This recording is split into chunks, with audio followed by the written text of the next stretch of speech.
कल ही plus two का result आया है और आज एक बहुत दुखद घटना घटित हुई है हमारे शहर में, हमारे ही घर के आसपास। एक प्लस टू की लड़की ने सुसाइड कर लिया और सुसाइड का कारण है कि उसकी प्लस टू में कंपार्टमेंट आ गई, इसलिए उसने सुसाइड कर लिया।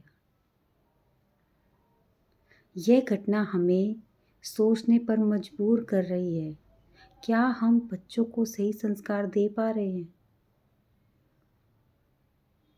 मतलब बात बड़ी है, जिंदगी की कोई कीमत ही नहीं है।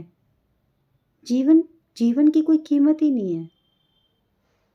ये मेरा वीडियो सभी स्टूडेंट्स और उनके पेरेंट्स के लिए है। प्लीज़ मेरी हाथ जोड़ के आप सभी से बहुत बहुत रिक्वेस्ट है, प्रार्थना है, हमें अपने बच्चों पर काम करना होगा। यह घटना अच्छी नहीं है। ये तो एक छोटा सा कारण है कि प्लस टू में कंपार्टमेंट आ गई, या फिर उसको डिप्रेशन हो गया। किस बात का डिप्रेशन हो गया? अब हमें यह सोचना पड़ेगा कि यह घटना आखिर घटित क्यों हुई होगी। अब सभी बच्चों प्लीज़ मेरी बात ध्यान से सुनो। दिन एक होता है और एक एक दिन से ही जब 365 हो जाते हैं तब वो साल बनता है। एक एक दिन की मेहनत काउंट होके फिर वो परीक्षा आती है, फिर उसका रिजल्ट आता है। जब आप एक एक दिन को अगर यूटिलाइज कर रहे हो प्रॉपर ढंग से, डिसिप्लिन के साथ, अपना टाइम टेबल बनाकर, तो आपको सफल होने से दुनिया की कोई ताकत रोक नहीं सकती। और अगर आप किसी कारण असफल हो रहे हैं तो उसके दो ही कारण हैं। एक तो हो सकता है कि सर्कमस्टांसेस ऐसे हैं, एग्ज़ाम के टाइम आपकी मेंटली प्रेशर आप झेल नहीं पा रहे हैं, आपके अंदर भय का संस्कार है, आप डर रहे हैं, आपने याद सब कुछ किया, आप उसको रिकॉल नहीं कर पा रहे हैं।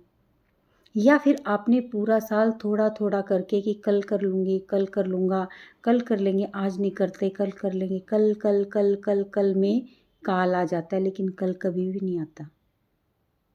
जो हमारी पेंडिंग कार्य को छोड़ने की आदत है वो हमारे लिए सबसे खतरनाक होती है, विद्यार्थियों के लिए खासकर।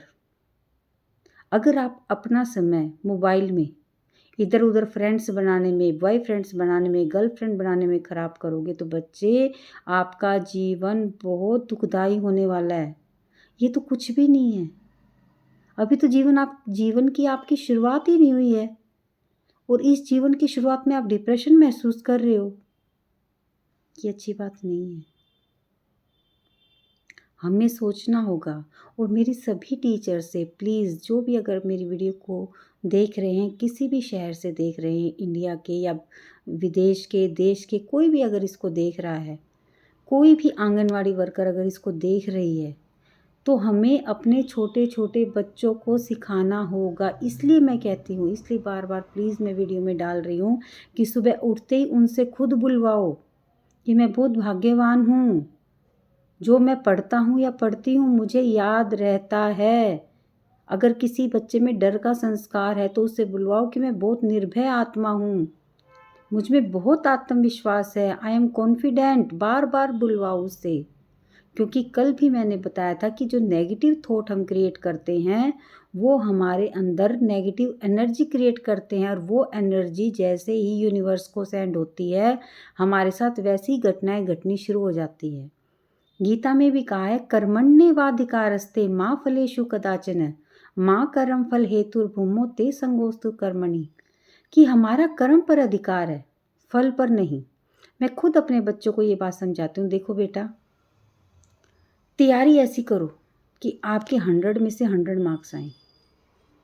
बहुत शिद्दत से तैयारी करो। उसके बाद जो भी रिजल्ट आता है उसको एक्सेप्ट करो। अपने बच्चों में मनन शक्ति को बढ़ाओ। पेरेंट्स तैयार रहें इस चीज़ के लिए कि अगर आप मान लो आपके 95 नंबर आ गए, 5 नंबर से आप रह गए, तो 5 नंबर कहाँ कम हुए? अगर आपको वो क्वेश्चन आता ही नहीं था तो कोई सवाल ही पैदा नहीं होता। कोई बात नहीं, जब आपको आ ही नहीं रहा है तो आप करोगे कैसे? दूसरा, अगर आपको आता था, किसी कारणवश आप उसको अटेम्प्ट नहीं कर पा रहे हैं, तो फिर क्या हो गया? जब वो आप घर आके उसको चेक करोगे तो उसका जो आंसर वो आपकी मेमोरी में परमानेंट चला जाएगा कि भाई मेरा वो क्वेश्चन उस टाइम गलत हुआ था, उसका सही आंसर ये है। वो आपके आज काम नहीं आता, हो सकता है भविष्य में कभी कॉम्पिटिटिव एग्ज़ाम में आपके वो काम आ जाएगा। अपने जीवन में हमेशा पॉजिटिव थिंकिंग के साथ अगर आप चलोगे तो जीवन के हर पड़ाव को आसानी से पार कर लोगे। यही मैं पेरेंट्स को कह रही हूँ, यही मैं स्टूडेंट्स को कह रही हूँ। अपने बच्चों पे ध्यान दो कि हमारे बच्चे कर क्या रहे हैं।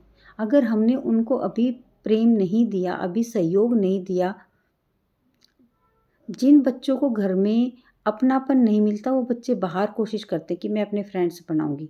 बाहर ज़्यादा अपनापन मिलेगा आपको। 18 साल की उम्र में, 14 साल की उम्र में, 15 साल की उम्र में आप अपनी ज़िंदगी ख़राब कर लेते हो। क्या बचता है फिर आपके पास? फिर आप डिप्रेशन में चले जाते हो। मतलब खुद की ज़िंदगी की भी कोई कीमत नहीं है। मेरी बात एक प्लीज़ ध्यान से सुन लो। जब एक माँ एक बच्चे को जन्म देती है, पूरा अस्तित्व उसका दाँव पर होता है। ये समझ लो कि उसका दूसरा जीवन है वो। बच्चे को जन्म देना आसान काम नहीं है। फिर उसका पालन-पोषण में जो माता-पिता मेहनत करते हैं, वो कुछ भी याद नहीं रहता, कुछ भी याद नहीं रहता। इतने स्वार्थी कि हम अपने अपने बारे में नहीं सोच रहे, हम अपने पेरेंट्स के बारे में नहीं सोच रहे हैं।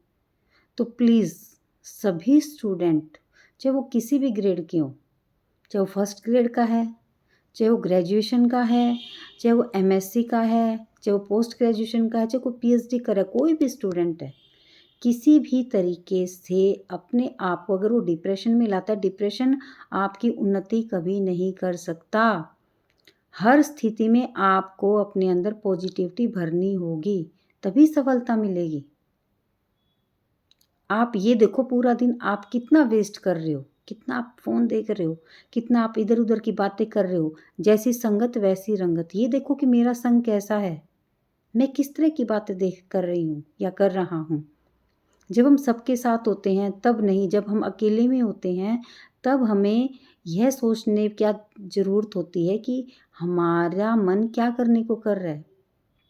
क्या हमारा मन पढ़ने को कर रहा है, अच्छा साहित्य देखने को कर रहा है या गलत चलचित्र देखने को कर रहा है। अगर आप अपने अंदर गलत भरोगे, जैसा देखोगे वैसा बनोगे, जैसा सोचोगे वैसा बनोगे। इसलिए हमें अपनी डेली रूटीन को सुधारना है।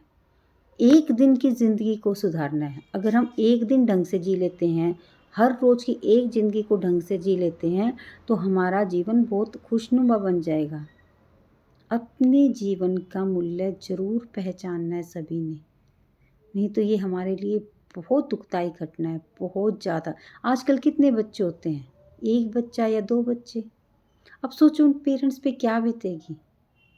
उनके लिए वो +2 के नंबर कोई मायने नहीं रखते, कोई भी मायने नहीं रखते।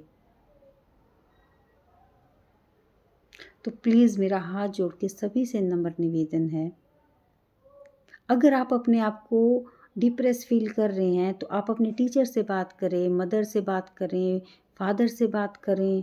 और नहीं है, जो आपको कोई भी लगता है कि आपकी बात को आप बात करें उनसे। डिप्रेशन में ना जाएँ, कोई गलत कदम ना उठाएँ। एक गलत कदम आपके साथ-साथ अपनों की ज़िंदगी को भी तबाह कर देता है। प्लीज़ रिक्वेस्ट है आप सबसे। ओम शांति।